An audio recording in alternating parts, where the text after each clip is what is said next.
Magluto ako ngayon ng chicken biryani. Isama na natin yung bawang, sibuyas, kamatis, then bell pepper. Sama na natin yung carrots. Olive oil yung ating ginamit. Then, nag-add tayo ng butter.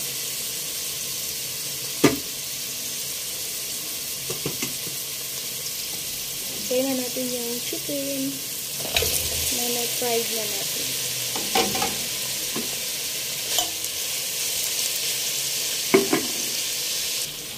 Then, ilagay na natin yung ating cumin, paprika, cloves, then turmeric, cardamom, coriander, then bay leaves, star anise, and cinnamon bark. Mix lang natin. Sama-sama na natin.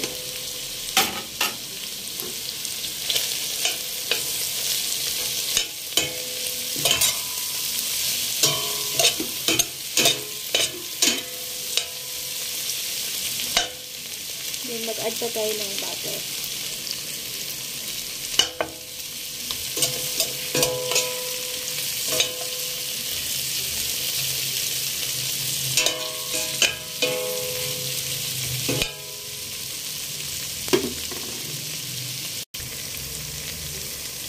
Add tayo ng salt.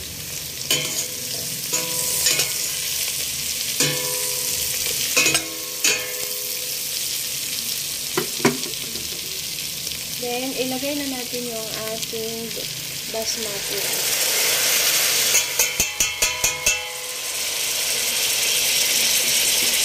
Three cups lang yung ating nilagay.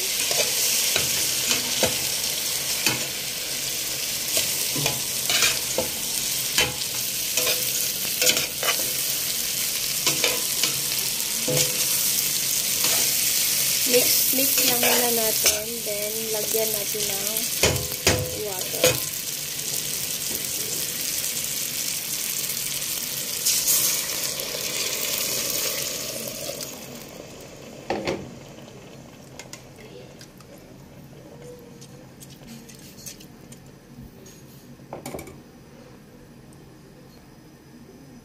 Then, takpan naman na natin. Pakulain natin ng 30 to 45 minutes. Yan, luto na ang ating chicken biryani. Yan, sakto-sakto lang talaga siya.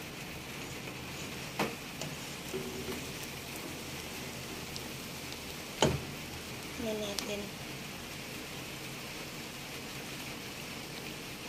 Sarap.